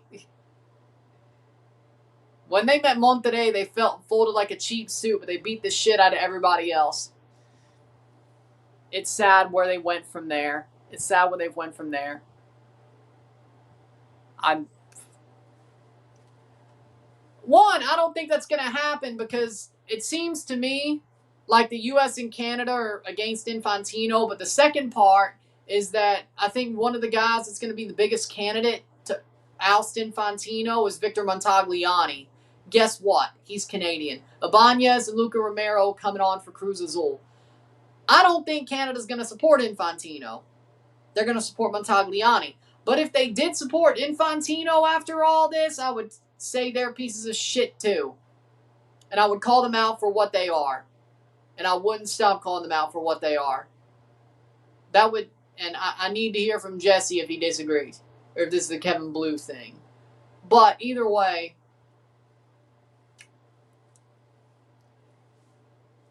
I will hold the feet to the fire of anybody who supports Infantino in Canada soccer, if that so does become the case. I don't think they're poor enough to support him. I think they're going to support their guy when it comes to Montagliani, because I think he will run. Whether Infantino is pushed out of office or whether it's a regular old election, I think they will support Montagliani. It would suck if they didn't, but I would call Canada out for what they are.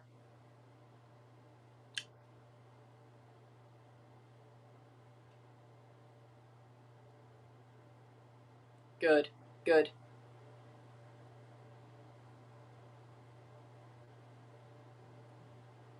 Thoughts on Infantino asking Trump to save his job? Vasilev and Damiani. Guess what? Trump sees Infantino as a loser now. So guess what? Trump's going to throw him under a double-decker bus. Trump only helps winners. And he only helps people if it helps him. Infantino can't help Trump anymore. And he sees Infantino as a loser now because Trump and Infantino's plan to control football has been blown away.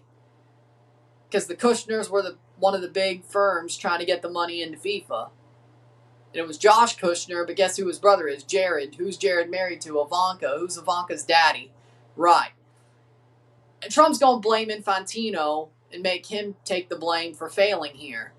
Because he ain't going to take the blame for losing, and he sees Infantino as a loser because it was his plan to push. Trump's going to throw him under a double-decker bus.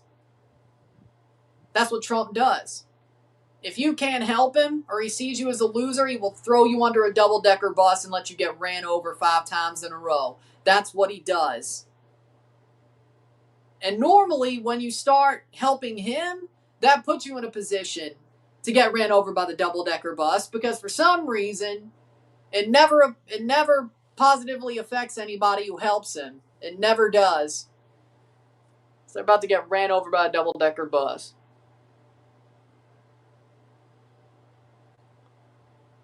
W Bag Chaser, Gianni makes Jack Warner look like a saint. Exactly. Gianni also makes Sepp Blatter and Joel Havilange look like a saint. Looks like all of them look like saints. Yeah, he's good at chasing bags, but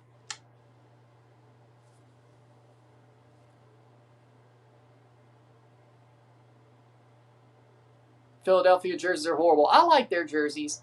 When was the last time TFC scored a nice goal? Yesterday's Miami game, there were nice goals. Today, High Juke's game had lots of nice goals with beautiful shots. It's been over a year. Coelho's goal was a beautiful goal. But was that 24 or 25? Either way. Bernadeschi's Olympico. Last couple ones I can think of. Coelho's goal and Bernadeschi's Olympico when you say nice goal. Other than that, yeah, it's been a while. It's been over a year. Game is game. Because his power was, he thought he was untouchable. With all the shit that happened during the World Cup, he thought he was untouchable. And he thought Donald Trump would save him. And he thought connecting to the Trump nucleus was going to protect him. And his plan was going to go through in the dead of night. The only reason this blew up in his face is he didn't have time to bargain and bribe countries to vote for it because it got put out in the public eye.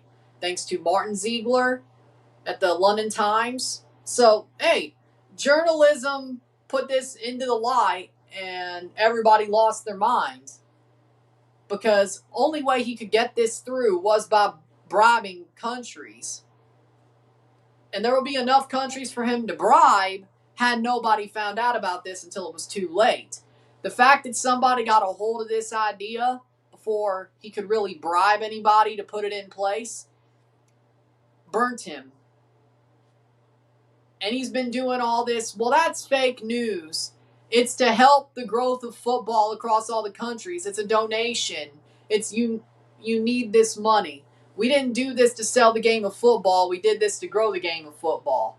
Type messages. Basically saying what they're saying about me is fake news and such. And FIFA wants to actually sue the people who've been against Infantino. No joke. Shot blocked away. No joke. Like, he's absolutely writhing right now. He's swinging in the wind. He's swinging in the wind. Because here's a sad little truth. Here's a sad little truth. Here's a sad little truth. The only man who could get away with anything that he wants as a politician is Donald Trump. Because for some reason, nothing sticks to him. People who stand next to him, things will stick to them. People who try to act like him who aren't Donald Trump, who don't have the charisma to do it, and the cult-like affinity, so to speak, can't do it.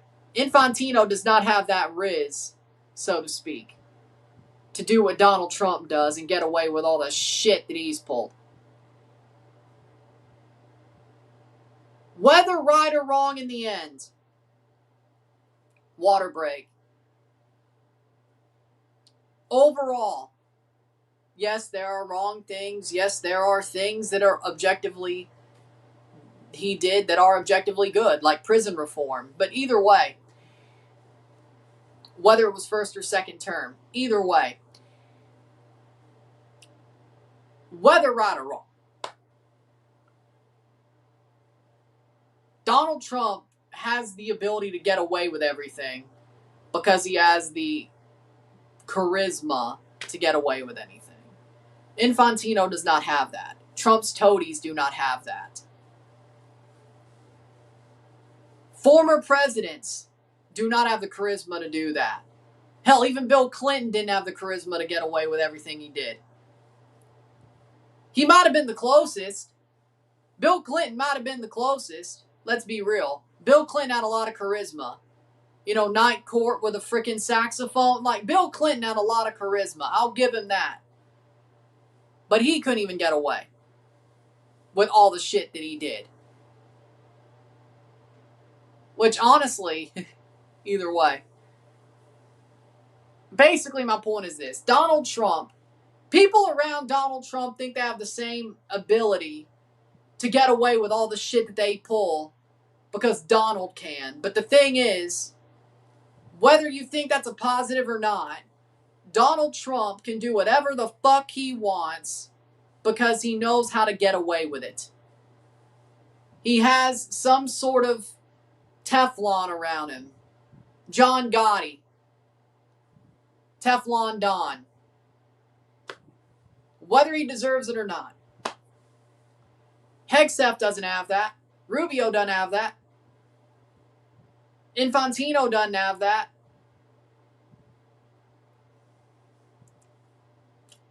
Pierre Poilievre doesn't have that. 74th minute. Cubs. I mean, I like both, to be honest, but I prefer the Cubs. I like the Cubs more. Either way.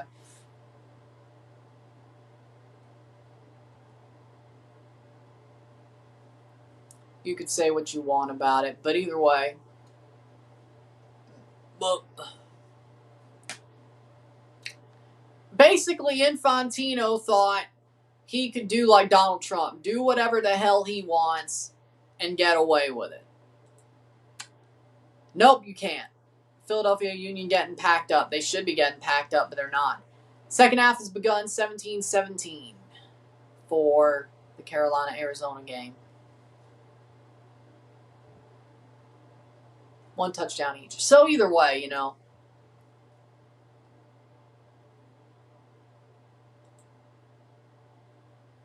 Playing forward. Oh, God.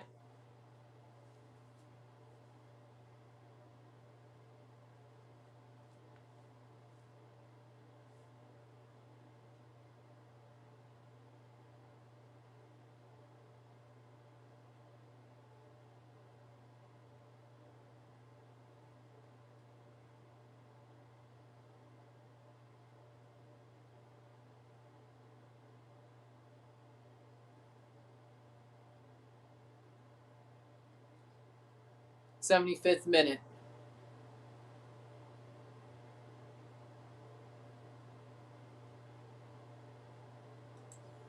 NFL preseason started already. Time went by fast. So NYCFC have a chance? I mean, the more they win, yeah.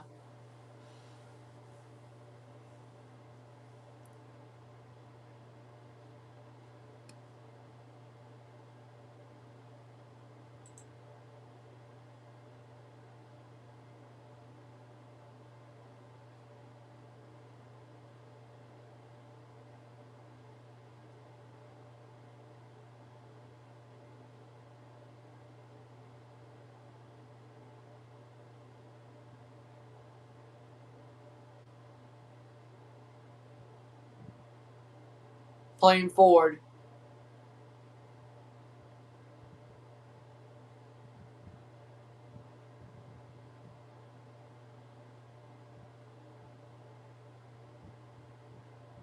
Shot save. 77th minute.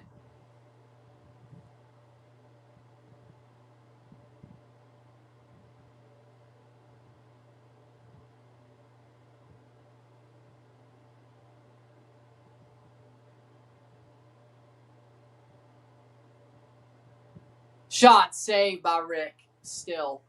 1-0. We got the Portland game later tonight.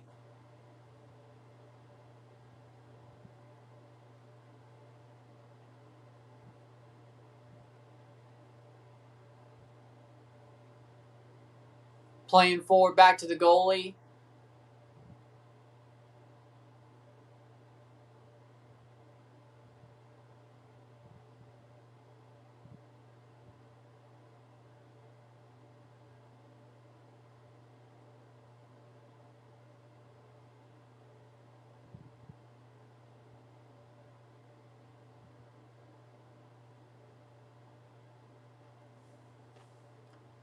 Oh no. Philly wide. That'll be a corner.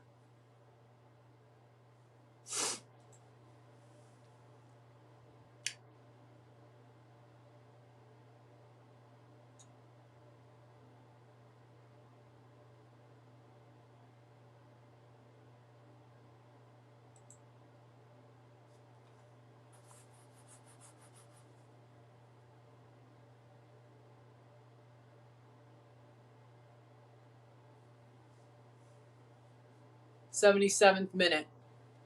Pierre Lukic and all the World Cup LARPers are gone, and they're going to reappear in 2030. I mean, at least it's warm. I don't know what to say. It's like temperature doesn't really wow me. Anello, Pierre, and Lukic coming on for Philly. 78th minute. Can they get one to send this on penalties?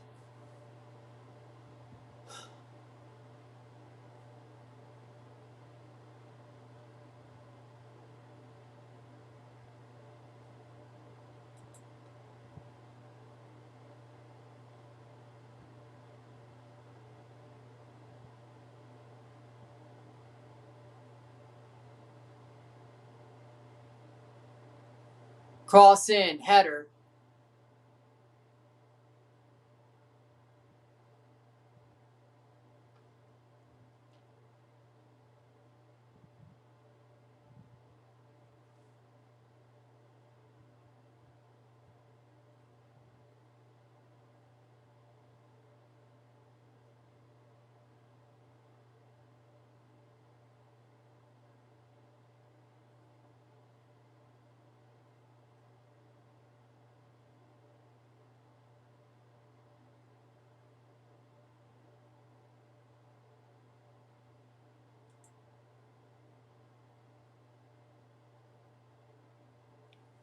78th, 80th minute.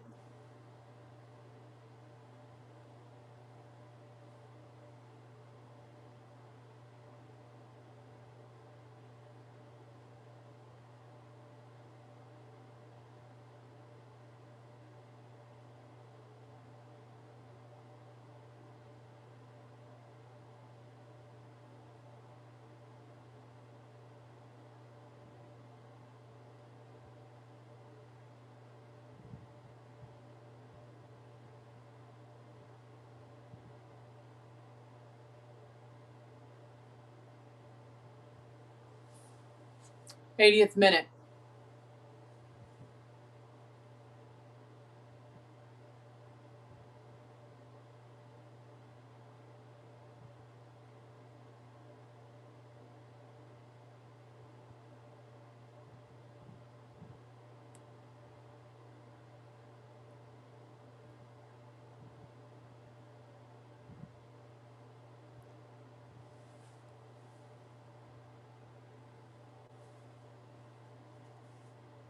I sort of agree and disagree with you because Buc-ee's a decent store, but it's like any other gas station. You can get a lot of their food.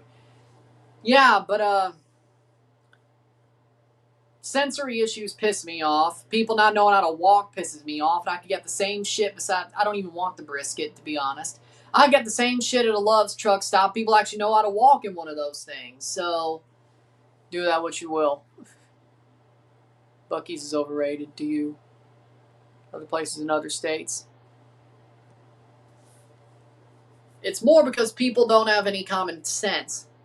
Especially people who go there for a tourist attraction. I don't really want the brisket either. I could find boiled peanuts at other stores. Hell, if you want a country store that's on the side of the road that is sort of a gas station, but not, Boomland in Sikeston, Missouri. That one's pretty good too. I mean, yeah, it is but that one's sort of a tourist attraction. People at least know how to walk around it. That's a bigger store. That has a gas station and a McDonald's connected to it. You go to Sikeston, Missouri, Boomland. Or around either way. But it has boiled peanuts, decorations and such. It is kind of like a Buc-ee's, except it's only one of one. And people actually know how to walk across that store. It is kind of a tourist attraction, but see, it can be done. Look at Boomland. It can be done, and I've gone there a good amount of times. Going down to Memphis and Mississippi and Kentucky. I've gone there a good amount of times, and to be honest, it's a nice store. People know how to walk around and actually act like they have common sense. So, people are just assholes. But I guess Boomland is more of a boomer tourist attraction than a youth tourist attraction, or both. You add boomers and youth together, not a fun time. But normally the people causing problems are the youth, not the boomers.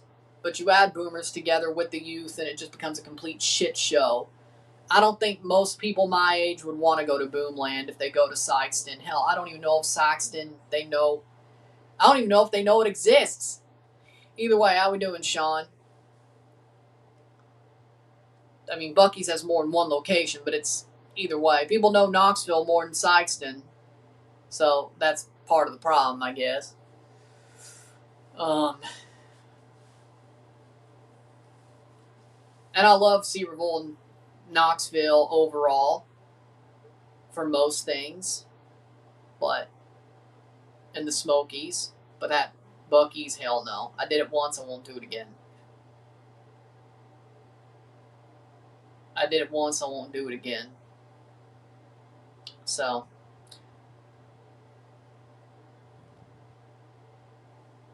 84th minute.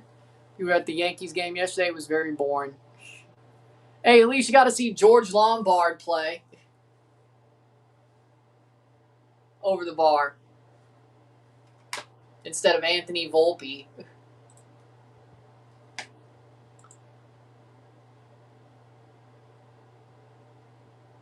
Muse, By, Sermon, Bonatig, Smith, Caicedo, Bassett, Ortiz, Lassiter, DaCosta, and Velde. Oh, Muse is starting over Panamis. Okay. That's interesting. It's interesting.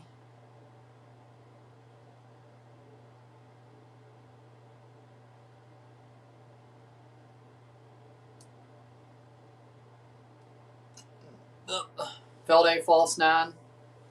Probably. 85th minute. So far, Cruz Azul winning 1-0.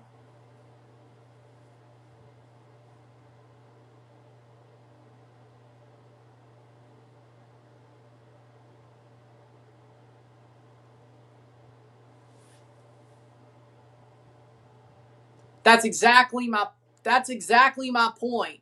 That's exactly my point. And looking at gas stations and rest stops that are more tourist attractions, I know you can control traffic inside the store because Boomland doesn't. But again, that's really just boomers, in the most case, going there. Instead of boomers and youth, which just makes the problem even more. Either way, 86 minute. But that's my point exactly. Okay.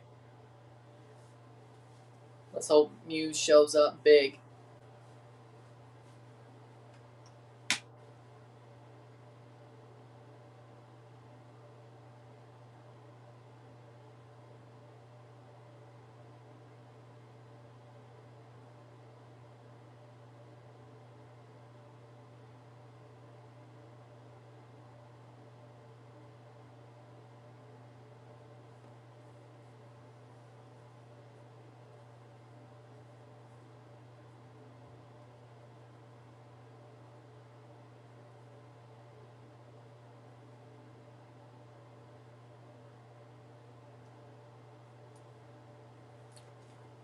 Ball crossed in, punched away.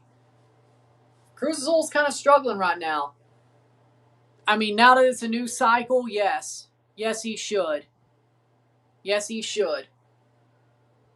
I understand going to the World Cup overall with Crepeau and Dane St. Clair because you've been running with them the whole time. Jesse Marsh been running them for all 2 years. I mean, you can't really just up and go somewhere else. But if you think Goodman needs more time and you want to give Panamis a shot, I don't see why you wouldn't. PSG wants Gilberto Mora. See what I mean? Honestly, that might be a really good move for him. A team who plays Champions League football but plays a league they'll always win and plays a offensive style. Actually, I think PSG might make sense for him. Willer Detoff for Diaz in the 88th minute. I think it's actually a good idea there. I think that's actually a good idea.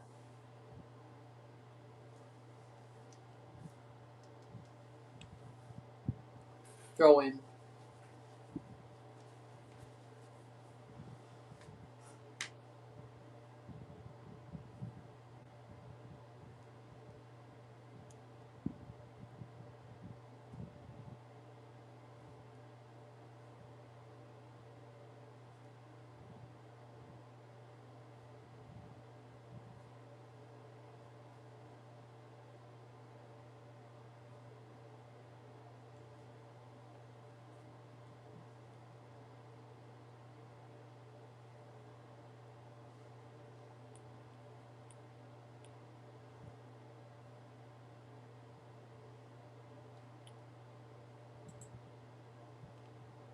It's out for a corner.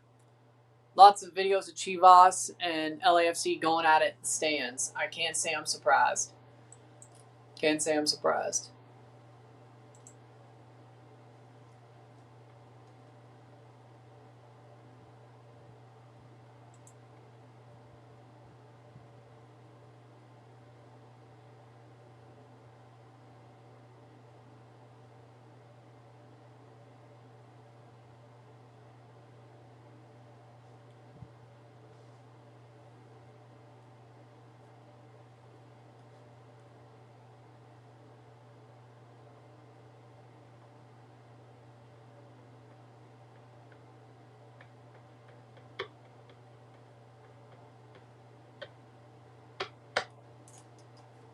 90th minute. How much stoppage time? Corner here for Philly.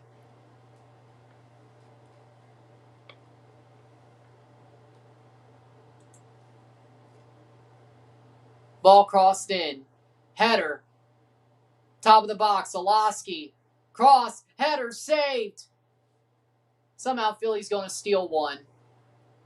And get the penalty shootout.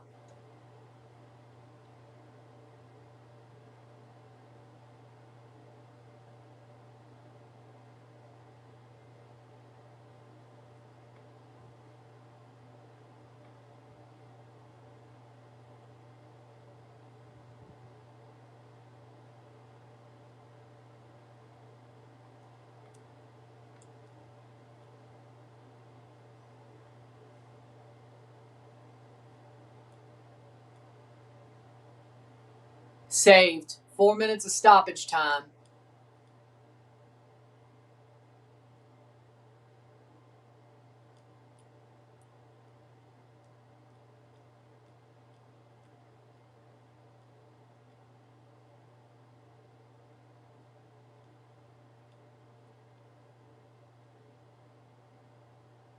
Playing forward.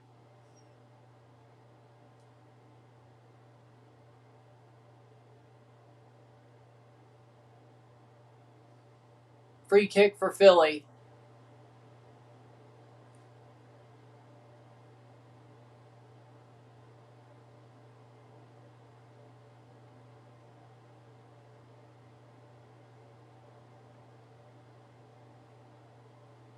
Jimenez coming on for Cruz Azul.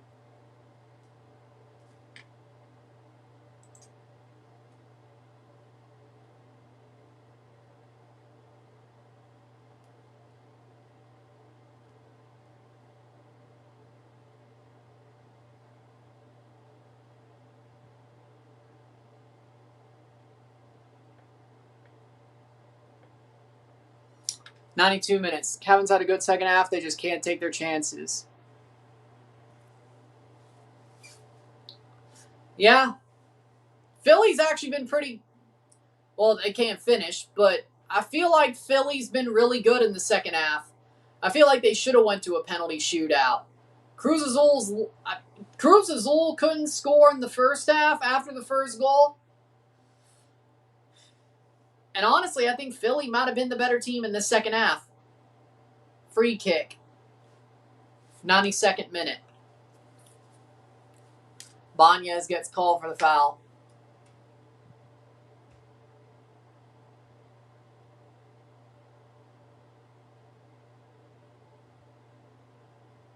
Get the ball out. 93rd minute.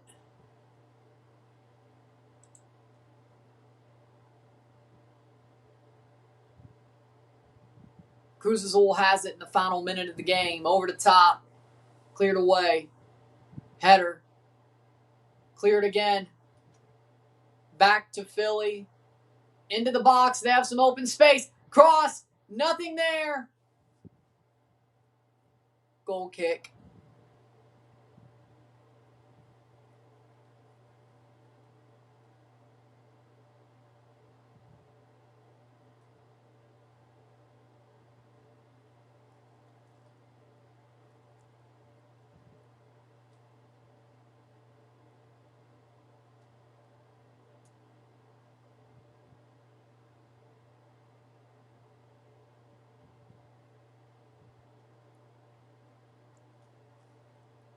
.94th minute.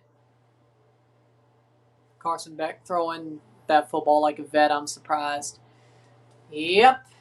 I hate to see it. But Carson Beck might make Jacoby Brissett not a starter.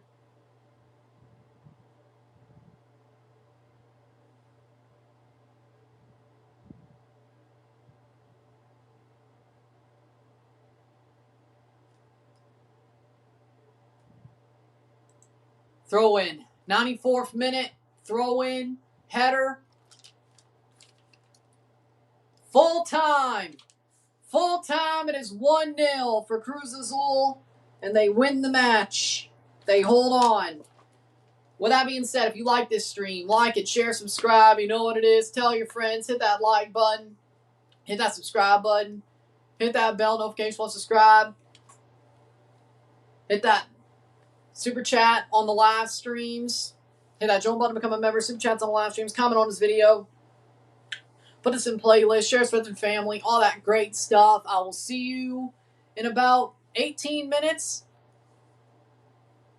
Yeah, 18 minutes to start the stream for Portland versus Puebla. We'll be live in a little bit. I'll see you later. I'm Ryan and I'm out. Peace. See ya.